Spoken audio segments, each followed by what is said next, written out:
Quick shout out from our sponsor, Share ID. Are you trying to boost conversions to your Shopify store? Need to drive more customer loyalty? Get results fast by offering exclusive discounts to consumer communities with Share ID. Share ID helps verify students, teachers, military, first responders, and so much more of these groups. With Share ID, you'll get a verified match in seconds. You can spit out an exclusive discount for customers on the spot. Try speaking directly to a new customer segment with this verifiable identity without adding friction to the shopping experience. Continue to drive incremental revenue in the next 90 days post-purchase with more tailored messaging for your email and SMS campaigns. I personally tested Share ID to see just how easy it was to get set up, and I was pretty much ready to go in under 15 minutes. The onboarding was simple enough for me to follow as a non-technical person. Go to shareid.com/Shopify and start your free trial today. Once again, that's shareid.com/Shopify and start your free trial today. Hello and welcome to E-Commerce Uncovered. I'm your host, Matt Lady. Each and every week, I get to talk with and learn from enthusiastic guests, freelancers, agency folks, in-house marketers, and founders, all in an effort to help you bootstrap your D2C brand profitably. We got 2 episodes a week, which will have you staying up to date on the ever-changing industry and learning fundamental concepts and tactics to apply to your brand. Enjoy the show. Hello and welcome back to E-Commerce Uncovered. I'm your host, Matt Lady. Each week, I try to find people that are way smarter than me and about everything in e-commerce and learn from them. And as I continue to learn and grow in e-commerce, I hope you are along for the journey as well. This week we have Rishi. He's going to talk to us all about probably one of the most underrated pages on your store, your product page. It's often overlooked, afterthought. It's the last piece of the puzzle before you press publish on your store, make it go live. You spend all this time on the home page, the about page, and the story and social media ads and email, but then the product page is just an afterthought. Today, we're going to talk to you about why that shouldn't be an afterthought. Rishi, welcome to the show. How are you doing today? I'm doing great, Matt. Thank you for having me. This is a super exciting opportunity. I hope to share as much as I can and deliver as much value as I can. Yes, I'm stoked. We finally get to record this. Had one or two reschedules because of life, and I'm ready. So why, where do people get product page wrong? I alluded to it. It's an afterthought usually, but tell me the number one reason why it should not be an afterthought for your store. Okay, now this is a really interesting question. I think first of all, we need to be clear about what we even mean by a product page, because I think a lot of times business owners think about their product page as being the layout and the design of the product page.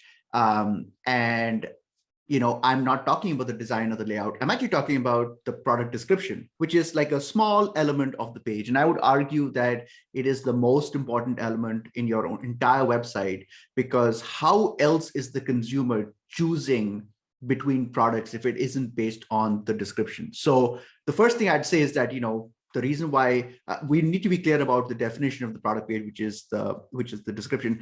The other logistical problem that happens, and the reason why the product page is not focused on as much, is that unlike the home page, which is this singular entity, the product page is actually part of a family of pages. So if you have 15 products on your website, if you're selling, and you have different types of SKUs, you have 15 different product pages, whereas you always have one home page.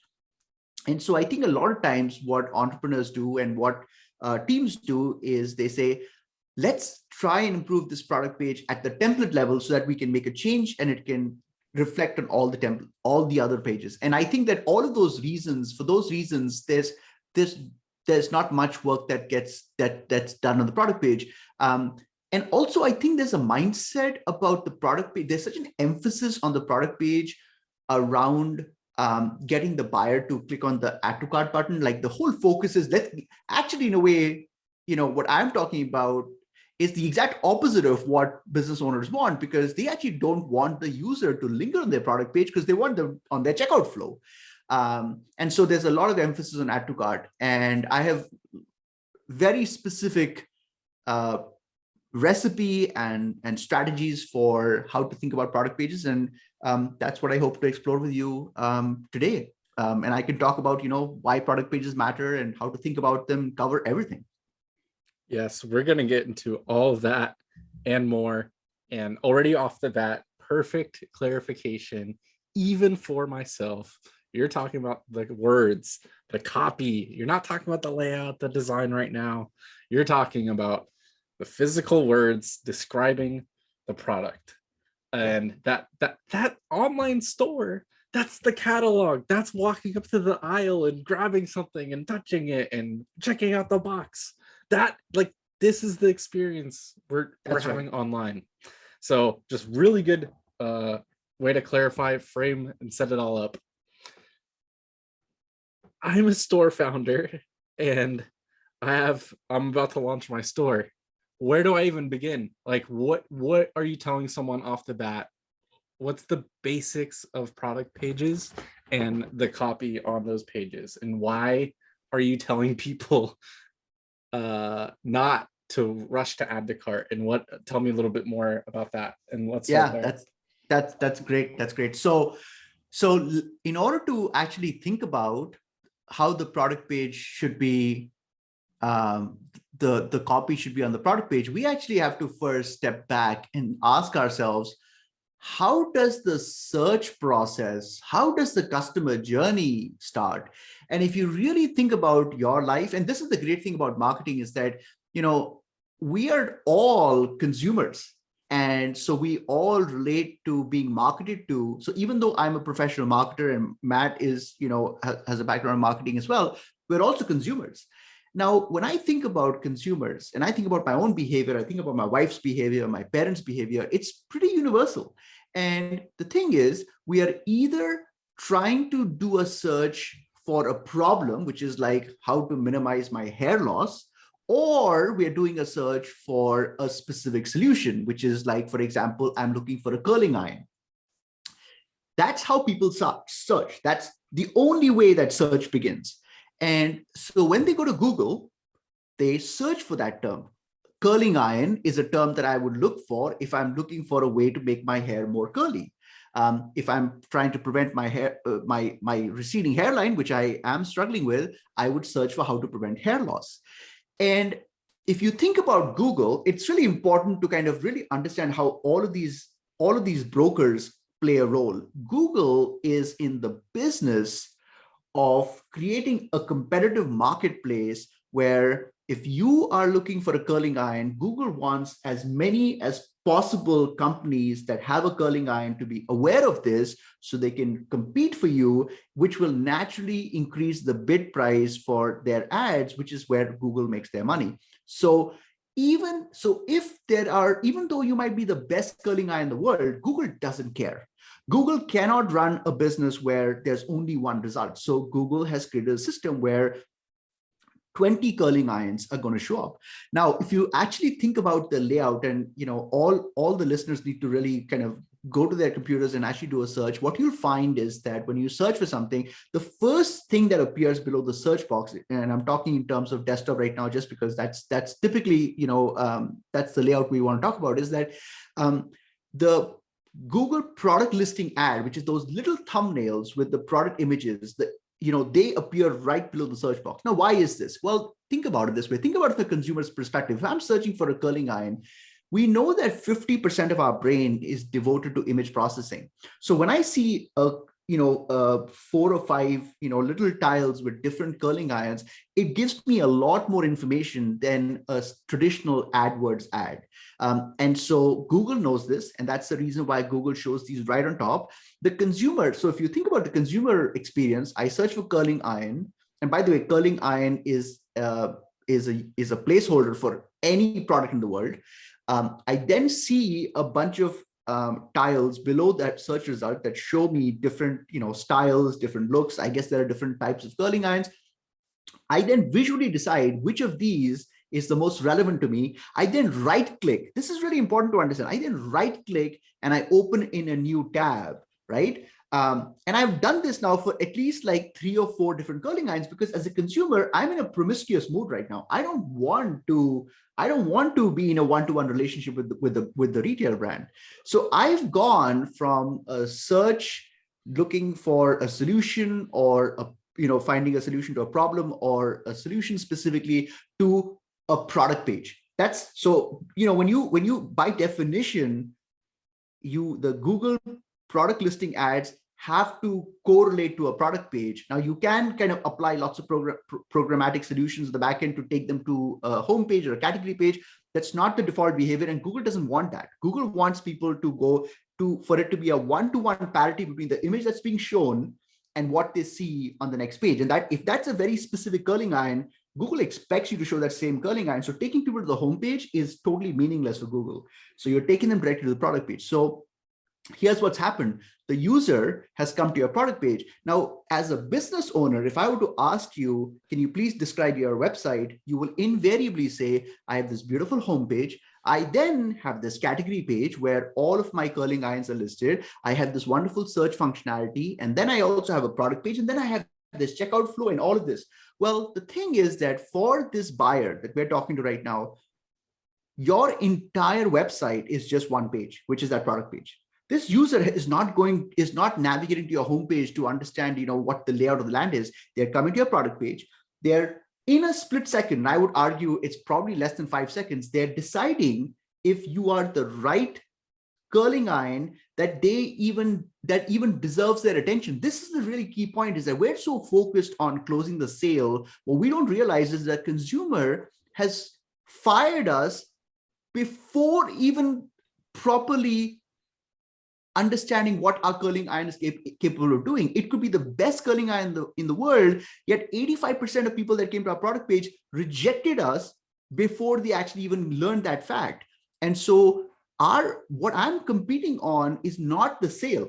I'm actually competing on not being fired. My goal is to hold on to this buyer for another 4 seconds, because it is mathematically impossible for the buyer to buy in the first 5 seconds. So if they leave in the first 5 seconds, I'm screwed. It's game over for me. Now, remember this, we talked about this 10 seconds ago. We also have the problem of multiple tabs. So the user is already in this promiscuous mode. They already know that, listen, I don't need this curling iron to be a good fit for me because I got these 3 other tabs open. They're gonna solve my problem. So the user already has 1 foot out the door when they come to our product page. This is a really bad, if you think about all configurations of a setup, this is the worst scenario to be in. And so this is the reason why I think the product page is the battleground where we are winning the hearts and the minds of our buyers. So I'll stop talking for a second, Matt, but that's my reason for why the product page matters so much. I have not heard such a good articulation of what's actually happening, actual user behavior, in quite some time when searching in tabs and promiscuous curling irons. Just hilarious stuff, but is so incredibly accurate. So thank you for painting that beautiful picture. And I just really enjoy it as someone who has been deep in e-commerce the last few years. You're coming at it from 13 years of experience, and I can't wait to explore more. Well, I'm gonna proceed. I'm gonna proceed with part 2 of the story of the adventure. So here's the other thing, and here's, Matt, one of the conscious choices that I made as I was preparing for our conversation today was, I only want to talk about stuff that nobody else is doing, because that is where your listeners are going to get this massive advantage. I know your mission, and your mission is to give them massive advantages. We're not talking about how do we improve things by 4 or 5%. What your listeners want, and what you are on a mission to provide for them, are things that can improve their metrics by 50 or 60%, like massive swings. And so I'm only going to share stuff that I'm 100% confident that no retailer has access to. And so let's move on to the next part of this. I have, in the last 13 years, and part of my job, and this is one of the things that I do that I don't talk about publicly as much, is that I spend at least 20% of my time, so 20% of my waking time reading product pages. I am just going to random websites all day long. And at some level, this seems like pure insanity. But in order to optimize conversion rates, I actually need to understand what the marketplace is doing. So I spend a lot of time studying product pages. And one of the most amazing things that I find, and I've never seen a product page that actually didn't do this, which is why I'm sharing it with you guys, is that when you go to the product page, so again, we talked about the customer journey. The customer just ran a search, they came to the product page, they have no friggin' idea who your brand is, and they don't even care. So they are literally looking at you as a commodity. Now, they come to the product page, and and just to challenge me, I would request the listeners to actually do any search on Google, go to any product page, and you will find the exact same movie play out, which is that when the description starts, the description always starts from what this product actually does, which is the absolute wrong thing to do. Because if I'm looking for a curling iron and I come to a SKU where it says curling iron 4x1, that's the name of their product page SKU, and I read the description and we say that this 4x1 curling iron is really good for blah, blah, blah, blah, blah, you've already lost me, because you're having a conversation as though we know each other. We have literally just met. Now, so how do we solve for this? I have a very specific prescription for this. The opening of your sales page, by the way, stop calling it your product description. It is your sales pitch. If you think about it as a sales pitch, you will treat it like a sales pitch. It is your sales pitch. It is the make or break of your entire business. So instead of going into a rambling conversation about what your product does, let's understand where the consumer psychology is right now. Where the consumer is right now is that I have 4 other tabs open. So the first thing I want to do as a marketer is I want him to fire those other tabs, because it's either them, it's kind of like Hunger Games, dude. It's like either they fire me or they're going to fire. And I need him to fire those other tabs. So how do I do it? I do it by applying very specific copywriting treatment. You start the copy by saying, curling irons aren't created equal, period. Always start your sales pitch by saying that. Now, what's happened over here? First of all, I'm saying this not because it's a cool idea. I'm saying it because I have empirical data. I have tested this hundreds of times. So why are we doing this? Because, like I said, the user has these other tabs open. So what I want to do is I want to plant a seed of doubt in the mind of the buyer by saying curling irons aren't created equal. So what this does is it tells them that don't just be looking for curling irons because they're not all the same. That is enough of a delay for the user to now say, let me just understand what these guys are talking about. I was going to fire them in the first sentence, but now I'm like screwed, because I'm like, what do they know that I don't know? And now you've primed them, you've conditioned them to want to read your next line and your third line. And that's all we're trying to do. It's like a battleground where we're trying to win one sentence at a time, right? And I want him to just read the next sentence. And of course, at some point, your product has to be good enough for them to actually stick around. But to me, that is the principal purpose of the opening of your sales pitch, is to eliminate the consideration set. I want to basically have the user not leave me and look at the other tabs, because the longer I can keep them on my website and not looking at the other tabs, statistically speaking, the higher the likelihood that I'm the final winner standing at the end of the competition, which is what it is. So anyway, I'll stop right now and ask you if this makes sense. Live to fight another day. You're trying to win each little battle. Each line of copy, each page, each add to cart, each button click is a little battle. The war is purchase and lifelong customers, but each battle still has to be fought.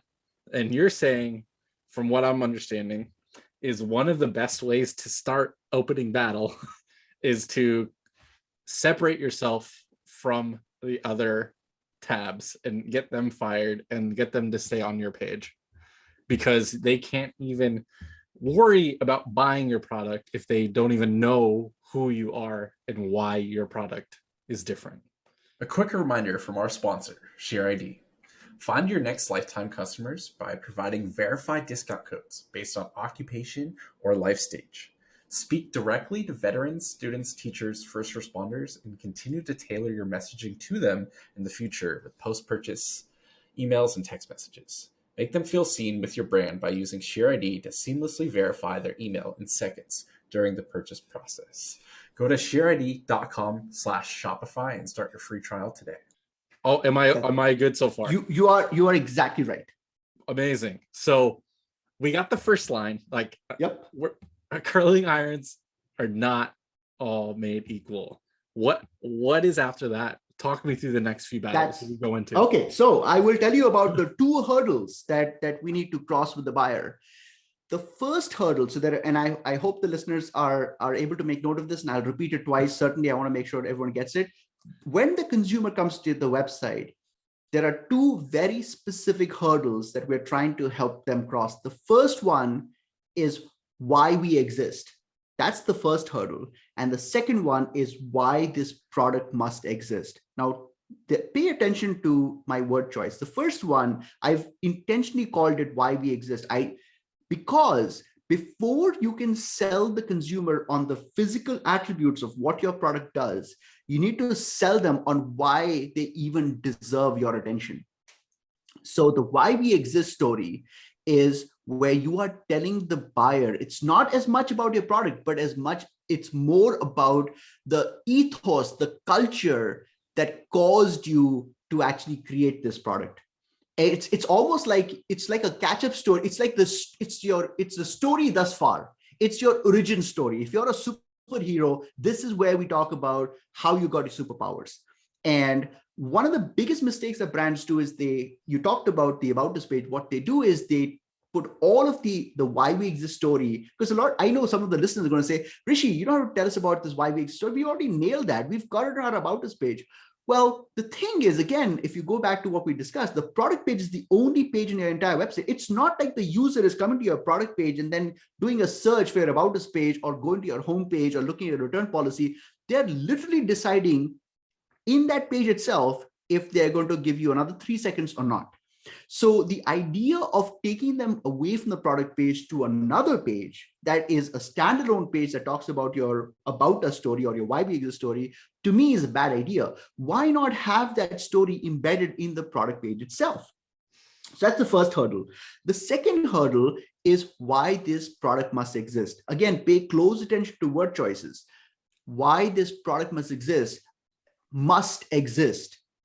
We are framing it as an existential question. We're basically saying that the world is a better place because my curling iron exists. Like, that is the consumer. Here's the wonderful thing is, I love this thing that Seth Godin talked about 15 years ago. He said that consumers are looking to buy the best product in the world for their price point. And I think this is a big mistake that marketers make, is that we say, well, we're selling a premium product or we're selling a low price product. Dude, when I go to the grocery store and I'm buying toothpaste, even though my budget might be $2.15, I want to make sure it's still the best damn toothpaste in the world that sells for $2.15. Which consumer is saying that I don't really need the best? No, you want the best for that price point. So if you're curling iron, we're talking about curling iron here again. I hope people understand it's a placeholder. But if your curling iron costs $17, you need to prove to the reader that it is the best damn curling iron in the world for $17. And that is expressed in the why this product must exist story. And I'm emphasizing the word must exist because I think this is where marketers sometimes get lazy and they say, well, this is what the product does. Well, that's not really exciting. It has to come off. The reader has to feel as though the reader is lucky that they stumbled on your website today. Like, it really has to evoke that emotion. That's how you get people to take action. You make it so it feels like that they are the lucky ones, that they visited your store, they came across your page. You are lucky to have them, of course, as a store owner, but to make them feel special, you want them to have that sense of urgency or missing out or novelty. You need some sort of difference. And I loved how you pointed out, just because your budget is much smaller, like, I know Chipotle is not the best burrito in the world, but it's one of the pretty damn good ones for $9 every single time. And that's right. why I go back, and many others are fans of it, because it's consistent. You know what you're getting into, and you know the ingredients, and you know the brand, and it's always a reminder, and this and that. All that happens after the fact, though. So you have the two main differences between why the brand exists and why the product must exist. What are the next few lines of copy, or the next few steps that we take to win those next battles after we've acknowledged those two problems? Yeah.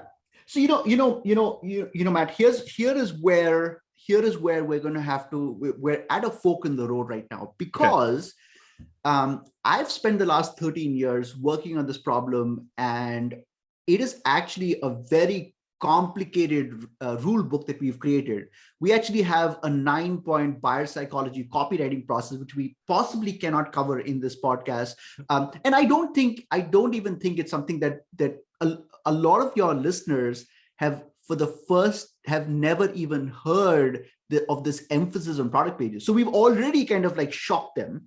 I feel the scope of this conversation needs to be limited to what are some of the other actionable things that they can do, whatever their definition of why we exist and why this product must exist is, it's okay for now. I think when they get to a stage where they're like, we have this maturity, we've taken our, based on what this discussion was, we've been able to improve our conversion rates by 80%. I think at that point, if they reach out to you, you can connect them with me and I'll talk to them about our framework. But for now, I want to keep things really simple. So we talked about why we exist and why this product must exist. Now, here is where we start running into some logistical problems, which is the first problem is that, Rishi, you're talking about expressing these two really complicated ideas or wordy ideas, but my product description right now is 2 paragraphs long. So what do I do here? And I think this is a conversation I've had 10,000 times. And so it's one path that retailers feel they can go down is they can increase the length of their description to 20 paragraphs, and they don't like that. And then the other path is to say, well, let's explain the why we exist story in 1 sentence. Well, that's not acceptable either. So how do we reconcile this? And I want to help our listeners reconcile this. So here's how you reconcile this. Like I said, your first opening needs to be focused on closing the other tabs. So that's job number 1. Now, whether you decide to go with the copy that we talked about, or you want to come up with your own copy, it's totally your call. Then the next thing is you're going to talk about the why we exist story, because it has to come before why this product must exist. So the way to solve for this is you need at least 3 sentences. It has to have enough meat in it where the user knows what you're talking about. Now, here's the wonderful thing about breaking users into different buckets. You can break users into many buckets, but there are only 2 buckets that matter. And so for this conversation, I want you to look at your entire user base as 2 types of buyers. We call them skimmers and we call them diggers. There are just 2 types of people. Skimmers are people that just want, when my parents are buying a new cell phone, they don't really need to hear about Apple's M1 or whatever the damn processor is in the silicon. They just want to know that it's not a crappy cell phone. They just want to know this cell phone has enough social proof. It's going to last me for another 4 years. Great, I'm sold. Diggers, on the other hand, are those people that go to the Ace Hardware store and spend 5 hours just looking up, technical details, because that's what they like. That's where they get their joy from, is digging. And one of the mistakes that marketers make is they pick between these 2 groups. They say, well, let's do a survey to understand what the makeup of our customer is. And if we have 70% diggers and 30% skimmers, well, 2 bad skimmers, diggers 1. So let's just create content for diggers. If it's the other way around, then let's just focus on the bigger group. Now, the thing is that conversion optimization, we are fighting for 2%, 3%, 4% improvements. I can't afford saying 30% of my audience, I'm not going to care about. This is too expensive a risk for me. So how do we reconcile this? So the way we do it is we write copy in a way where we are giving a path for both types of buyers. So we always default to writing copy for a skimmer. So the way we would do this is after that opening sentence, I would give 3 sentences. That's the length that a skimmer likes. I would give 3 sentences to really beautifully talk about why we exist. And I do it I need to create a cliffhanger. So what's happening is that you write those 3 sentences, and then you add a button that says learn more or the whole story or whatever it is. What happens is a skimmer who just wants the top level stuff is going to read that and say, you know what, you've satisfied that itch. I had that itch. There was a slot in my mind and you've satisfied it. So I'm going to move on to the why this product exists. The digger is going to be like, you only whet my appetite. I want more, baby. So what she's going to do is she's going to click on the whole story button. The moment they do that, you show them a full screen light box. The beauty of this is that you're not screwing around with the layout of your product page. You're not adding more content to your product page. But if the user raises their hand up and says, I want 10 more paragraphs worth of content, are you not going to give it to them because you are trying to follow brevity? Who cares? If the consumer wants more content, I will give them more content. So the beauty of this approach is you click on that button, you show a full screen pop-up, and now you are free to roam about. You can give them 20 paragraphs worth of content. It doesn't matter because this person has already raised their hand up and said, this is what I care. They're not going to look at the pop-up and say, well, this is pretty wordy. Well, they wouldn't have clicked on the damn whole story button if they weren't the type of person who really dug those gory details. That's what he wants or she wants. So that's how you kind of solve for this dilemma of like, okay, this guy that is talking to me right now is telling me to increase my description. It's going to screw up my layout because my layout only allows for 2 paragraphs. Well, if it allows for 2 paragraphs, create these paths, alternate paths for diggers. So I hope that made sense. That makes sense. And I like how it's in context of, hey, I have a Shopify site and I had someone make it, or I learned how to do it myself and managed around, and I can't afford someone to go make my product page pretty. I can't afford bug fixes and stuff. I have a launch coming up, whatever the use case. Rishi's not saying go redesign everything. This is all within very doable. You can listen and do this right now in your Shopify backend yourself. And so I really appreciate the simplicity and the clearness so far. And so let's keep it going. So we have the diggers and the skimmers. We have that first, you said 3 sentences, and to clarify, to make it again super clear, even for me, is that 3 lines? Is that 3 full sentences? Is it, tell me like a bit more about that, just so I don't. Well, I mean, I don't think, I mean, let's be clear. This isn't, this is still very much an art form where the person who's listening to this interview is going to have to draw their own conclusions. We break these rules all the time. There isn't any fixed rule, but I wanted to give context because sometimes people might say, well, Rishi didn't give me any guidelines. So we're giving a guideline by saying 3 sentences. But if it's 4 sentences, that's fine. If it's 7 sentences, that's fine. You know your brand, you know your audience better. Personalize it for what feels right to you. Okay. And so another guideline, maybe, I guess, is what I'm looking for is, if I know most of my traffic is on mobile, and I have a standard, whatever that means right now, product page in terms of layout, should I be worrying about above the fold and before the scrolling thing, or like where should my little few lines you just talked about go actually? Well, that's so that opens us to a more complicated conversation, which I'll just touch on very briefly. So we call this technique attention sculpting. So what we know about shoppers is that they are like, and I got this term from my conversion hero, Brian Eisenberg. But what we know about online shoppers is they are like beagles on steroids. They literally have 0 attention span. So the above the fold aspect is an important detail. I think if you have all of the content below the fold, that is a problem. So the way you solve for that is you have a really, really strong snippet of copy above the fold that is designed to get them below the fold. And the way you do that, there's a very specific technique for that, is you say that what we're about to reveal to you is going to blow your mind or whatever is on brand for you. Please continue reading. One of the things that we know about readers and psychology is that consumers respond to clear instructions. We actually need clear instructions. So when you say something very clearly, the user will go below the fold. I think this is a big misnomer, is that we say nothing can be below the fold. No. What needs to happen is that you need to give me as a consumer a damn good reason to go below the fold. Do that. That's your damn job. Why else are you a marketer? But don't come up with this thing of like, well, I can't go below the fold. No, you can. You just have to give me a good reason to do it. So to answer your question, that's kind of how I would solve for this. But again, I would say beyond that, I don't think we need to worry too much, because remember, our whole thinking about optimization is for people who we're actually looking at a very specific set of people. So what's happening is this: there is a small fraction, maybe it's 3%, maybe you're lucky, maybe it's 7% for you, of people that are actually buying from you. Right next to that is another cohort of people, maybe 20% of people that are interested in your product, that have a need, that are okay with your price point, but haven't heard the magic words to actually buy from you. So we got the 7% that are buying. We got another 20% that are kind of on the fence, but more towards not buying because they're not buying. And then we've got this remaining, 67%, 63%, whatever it is.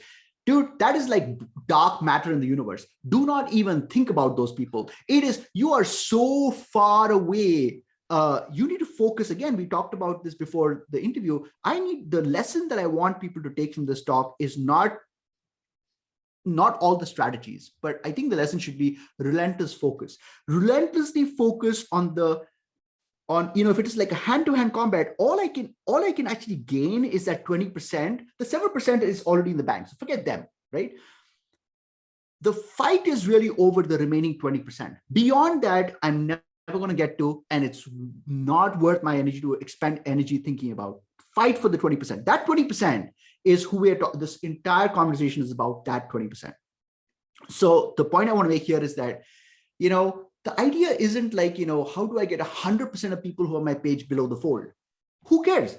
I just want to get a certain meaningful percentage of the 20% that are not buying below the fold. And the way to do that is to have a compelling call to action or a compelling reason, right, for them to actually want to go below the fold. So that's what I would say. Any questions about what I've said so far? Because I want to make sure I've addressed all your questions. Yes, no, that is a good point. And to focus us back in and realize that we're not going to actually cover everything, every little element on this page. We're only talking about copy, and it's only less than an hour conversation. There's no way you could have distilled 13 years of info into 1 hour without me paying you a lot of money.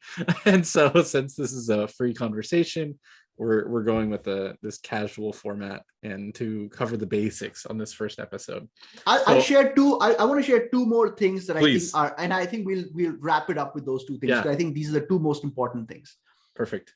The first one is anticipating and addressing negative thoughts. The number one reason why consumers don't buy is because they have some unanswered questions floating in their mind. Now, the reason I'm using the word negative thought is because unanswered questions by definition they transform into negative thoughts. What I mean by this is that imagine if you're setting a curling iron and I am a customer that is looking for a very specific feature which you don't mention or I couldn't find. Again, we talked about the fact that people don't see things. Just because it's there on the product page does not mean I noticed it. In my mind, this is the other thing, is that the consumer actually has a subconscious checklist going on. They don't even know it. This is the reason why I don't like customer interviews, because when you ask the customer, why didn't you buy my curling iron? They have no friggin' idea why they didn't buy a curling iron. They're going to make up some shit to make you happy because you're pestering them. That is why I think it's very dangerous to rely on customer interviews. What we do know is that there is 100% a checklist in their mind. Now, they don't know themselves what the checklist is. So it's my job to figure out what the checklist is. And one of the checklist items is the attributes that I care about. I want to make sure that those attributes have been reflected on the product page. And if I don't see that attribute, it immediately goes into the negative column. Now, the way the consumer, and this is the most wonderful thing about how the brain works, is the brain is not looking at it in terms of a binary number. It's not like the brain says, oh, I had a negative thought, therefore I'm not going to buy it.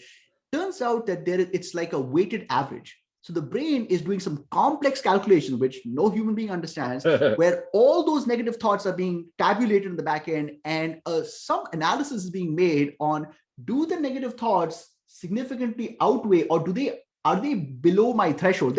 Apparently there's a threshold that you have to cross. Now, we don't know what that threshold is, but we know we need to cross some threshold. So the point here, Matt, is that my job is to anticipate all those negative thoughts. And that is on me as a marketer. So here's what I would tell the listeners. Sit down with a piece of paper. A lot of the best marketing happens with a piece of paper and a pencil. Do not have to be on your computer all the time. Take a printout of your product page and just read the damn product page from top to bottom and note down every negative thought that came in your mind. Then work backwards and say, I need to address all of these negative thoughts. That is going to magically improve your conversion rate. So like I said, the negative thoughts happen around the features. Negative thoughts, one of the big hotspots for negative thoughts is your price point. So a very simple trick that I have is that right next, let's say you're selling a curling iron for $17. It doesn't matter. This is another mistake that retailers make, is they say, well, look, our competitors are selling for way more than $17. We're the cheapest price vendor. So therefore, clearly price is not a concern because we're already, no, that's not true. $17 is still more than $0, right? So anything more than $0 is a problem. So what you do is you want to create an insurance policy. So yes, I agree that maybe it's only 10% of people that are potentially buying from you that are sensitive to price, but that's the 10% I care about, because the people who are buying, again, I don't care about the people who are buying because they're already damn well buying. So to the right of the price point, I always like to have a call to action, a little button that says, it can say anything, you can be creative with it. But what we like to use is a language that says, price explanation is one option. Another one is CY. And you can use whatever copy you want, doesn't matter. But the location is really important, because what happens is, I can tell you what happens when the consumer comes to your website. The first thing they do is they look at your price point. That's all they care about is your price point. And 90% of times they fire you just based on your price point. So what you do is, you want where the negative thought hotspot is where you need to resolve it. So right next to the price, you need to have this little button, call it whatever is on brand for you. And when you click on it, you give a show up pop-up again. Again, a lot of my solution is based on pop-up because I don't want to screw up with your template, right? So I want to keep your template the same. And in that pop-up, you give your explanation for why $17 is a damn good investment. Whatever your story is, that's for you to figure out. So that's my first advice, is focus on all these negative thoughts. Negative thoughts form around features, missing features. There's a lot of negative thoughts around shipping. There's a lot of negative thoughts around prices. Also, if you don't offer a discount, if you're not running a promo, there could be some negative thoughts around that as well, because consumers have been so conditioned for promos. So what we like to do is, we actually, right next to the price, we love writing copy that perfectly matches up with the thought that the consumer is having. So the copy literally says, why isn't this on sale? Question mark.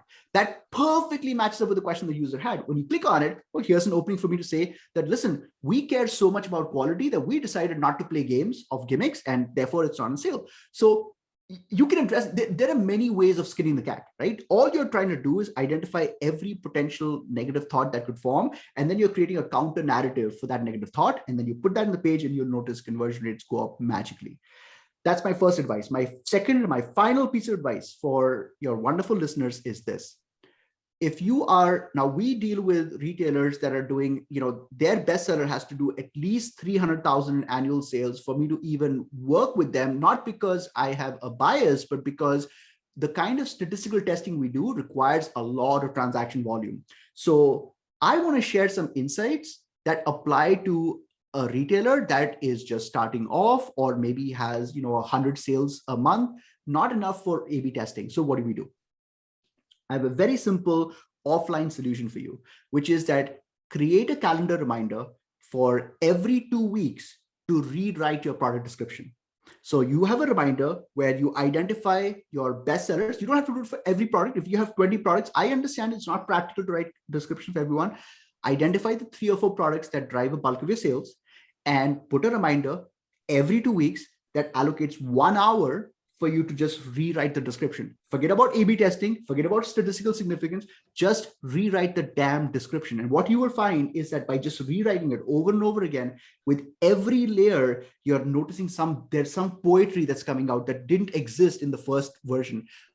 In my 13 years of copywriting, the one thing that I've learned is that the 10th version of a rewrite is 100 times better than the first version. So all you have to do is just create the discipline of just rewriting your description over and over again. And you don't have to run it as a test. You will just get better conversion rates. And that's where I'm going to end my presentation. Rewrite your product description every 2 weeks. It's like, you can't just run a marathon and complete it on your first run out. You are not just going to get a better conversion rate magically after your first time. You have to put in the reps. You have to figure out, you have to be focused and learn and be aware of what you're changing. And so it just was really interesting to get a really, really, really deep dive on product page copy today from Rishi. And really grateful for your time, man. And it was really helpful for me. I learned a lot personally. So I think everyone else will too. Where do you want to point people to if they want to ask a follow-up question, read more about your story, about your team, all that good stuff? So I'm very active on LinkedIn. So I think if any of the listeners are on LinkedIn, if they search for my name, it's my first name, Rishi, my last name, Rawat. On LinkedIn, I go by the moniker, the Shopify product page guy. So when you see that, you found the right person. Another place I really think this is very valuable is that because I spend 20% of my time studying product pages and descriptions by non-clients of mine, I'm every week collecting a treasure trove of incredible insights that superbly smart marketers across the world. See, I'm a lazy guy. I don't want to reinvent the wheel. So I want to see what other marketers are doing, and I can steal the best ideas. And so I spend a lot of my time focusing and studying what other retailers are doing. Small retailers, this is an important thing. I don't go to the Dyson website. There's no innovation coming out of Dyson. The innovation is coming out of these really scrappy small websites that actually aren't even aware of how they're disrupting marketing. They just didn't know any better, and they're just trying some really crazy, amazing stuff. And I'm keeping track of all of those things. So those ideas I share in my weekly buyer psychology newsletter. And there is only one way to sign up for it. My website is specifically designed not to draw attention to the newsletter, because I only want my newsletter to be subscribed by people that I have specifically asked to join my newsletter. And the way to get to it is to go to the website, which is frictionless-commerce.com/JOIN, join. It's the only way to get there. So frictionless-commerce.com/join. And there's a very simple sign-up form with your name and your email address. And then every Monday morning at 5:30 Eastern, I will share actionable ideas that will help you make more money. Incredible, amazing. Just thank you so much. Perfectly summed it up, Rishi. Appreciate your time. All the links will be in the show notes. And I'm sure I'll talk to you again real soon, and we'll share some more stuff next time. Awesome. Thanks so much. And everyone else, thanks for listening, and catch you on the next episode. That's it for today. Thanks so much for listening to this episode. I love being able to do this, continue to learn and meet people in this industry. Every rating, review, and episode you share with a friend means so much to me, as I'm bootstrapping this show as part of my media brand, High Key Geek. If you haven't checked out my other show, Brand Builders, you should. It's with myself and Tom Brown and Richie Mashiko. 2 times a week, we talk in a much more casual setting, and we think out loud, we brainstorm, and we share our lessons as we continue to operate and run businesses in the D2C space today. We didn't exit, we didn't just consult and advise now, and we're in the trenches as we like every day still. So we're learning in real time and sharing it with you as we go. That's Brand Builders on High Key Geek YouTube, Spotify, Apple, or wherever else you find your podcasts. Catch you next time.